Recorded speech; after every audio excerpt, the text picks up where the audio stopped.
connaît désormais les deux équipes qui vont jouer la DER, qui vont jouer donc le final, autrement dit la finale.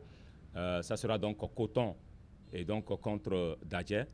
Lorsqu'on regarde, on va dire, ce tableau, je pense tout simplement qu'on se retrouve comme si on était la saison écoulée, parce que ce sont les deux équipes qui ont pu décrocher donc leur sésame, qui ont pu décrocher leur parchemin pour l'ultime rencontre donc, de la compétition. Cette année, on gardé donc le tandem, on récidivé, on maintenu les caps. Bravo déjà, parce qu'il y avait quand même des menaces. Il y avait des équipes eh bien, qui étaient des prétendants. Je prends l'exemple de Cavalier, qui a beaucoup menacé cette saison, notamment l'équipe de Dadje.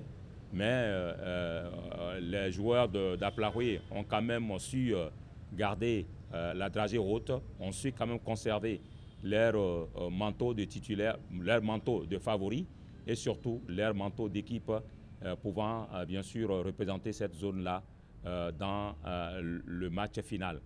Coton, forcément, lorsqu'on a remporté quand même le titre de champion par 3 fois, on est forcément donc favori pour, on va dire, une telle compétition. Donc Coton est dans son élément, Coton est dans son game, et je pense que Coton est super favori.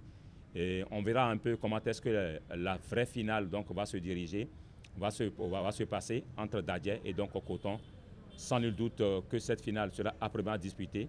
On aura aimé certainement qu'elle soit un spectacle, qu'elle soit surtout un spectacle assez alléchant et que cela nous permette de réellement fixer, de réellement savoir le niveau du football béninois, le niveau de notre championnat.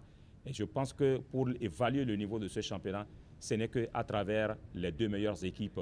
Donc on attend cette finale-là vivement et que le meilleur gagne.